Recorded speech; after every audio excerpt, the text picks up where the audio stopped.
Pessoal, o presidente Lula, no afã de defender o povo venezuelano dos bloqueios que os Estados Unidos exercita já há um bom tempo contra a Venezuela, ele falou que a democracia seria algo relativo e que, portanto, a Venezuela poderia, de alguma forma, em algum tipo de análise, em algum ângulo, em algum prisma, ser considerada uma democracia.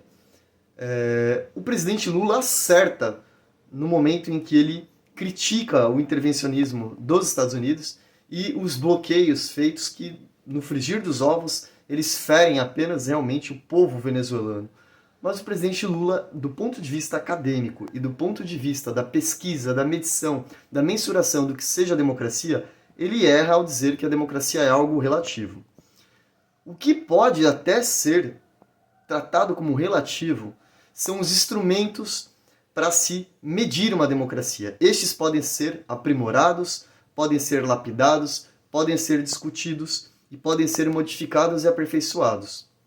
Mas nós temos que tomar muito cuidado com que Larry Diamond, Norberto Bobbio e outros pesquisadores da democracia chamam de absolutizar o relativismo. Ou seja, ao tomarmos cuidado para não cair nas armadilhas do absolutismo que nos afasta do estudo acadêmico e da pesquisa dentro das ciências sociais, nós temos que tomar cuidado também com a armadilha do relativismo.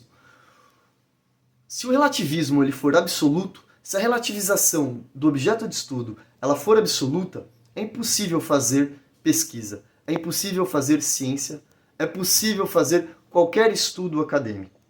Nós temos que tomar cuidado para não absolutizar a relativização. Existem sim, e é importante que assim seja, pontos básicos nos quais nós podemos concordar com formas de se medir uma democracia. E um dos critérios, entre os muitos, é a separação de poderes, que no caso da Venezuela claramente está muito prejudicada há muitos anos. Outro critério muito importante, não apenas se existem eleições, mas será que essas eleições realmente são competitivas? Elas são justas? Se elas não são, nós não temos uma democracia. Hoje nós temos trabalhado com 4 tópicos ou 4 formas de classificar os países, as nações, os regimes políticos. Essas 4 formas elas vão em intensidade em relação à distância dos valores democráticos. Nós temos as ditaduras fechadas, que essas não comportam sequer eleições. Nós temos as autocracias eleitorais. Estas até têm eleições. Elas podem inclusive ter uma constituição, mas seguramente essa constituição ou ela tem princípios que não são liberais, ou os princípios liberais que ela tem não são realmente respeitados. Além disso, em geral, as eleições não são competitivas e muito menos justas. E, seguramente, também, nesses casos, nós vamos observar que 1 ou 2 poderes foram assimilados pelo outro poder, que em geral é o poder executivo. De modo que, seguramente, por todos os índices que merecem algum grau de idoneidade e respeito, a Venezuela não é uma democracia. Ela é uma autocracia eleitoral. Como Hungria e como Polônia também são. Depois das autocracias eleitorais, nós temos as democracias imperfeitas ou as democracias constitucionais. Nelas se conseguiu atingir alguns valores democráticos muito importantes que seguramente tornam aquele país mais livre do que uma autocracia eleitoral ou uma ditadura fechada. Mas, seja porque os poderes ainda não têm um equilíbrio entre si, seja porque alguns direitos básicos são violentamente desrespeitados, essa democracia não atingiu ainda o status de uma democracia liberal. A democracia liberal, que seria a forma mais livre, ela não é necessariamente uma democracia perfeita, isso não existe.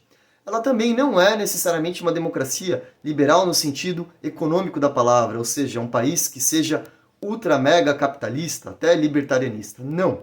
Ela é liberal no sentido de que os direitos individuais e os direitos coletivos e os direitos difusos, estes nascidos no liberalismo dentro do mundo como movimento político, que se fundiu à ideia da democracia que veio da Grécia, atingir um grau relativamente digno para as pessoas. Isso não significa que essas democracias não tenham que melhorar, mas elas atingiram um patamar bastante aceitável e que as democracias constitucionais e as autocracias eleitorais deveriam, no mínimo, invejar. A Venezuela não é uma democracia por nenhum critério que seja. Nem por isso, o povo deveria ser punido da forma que é, por decisões arbitrárias e que fogem à ideia de uma governança multilateral e que os Estados Unidos, vez por outra, quando não corriqueiramente, abusa deste poder bélico e econômico.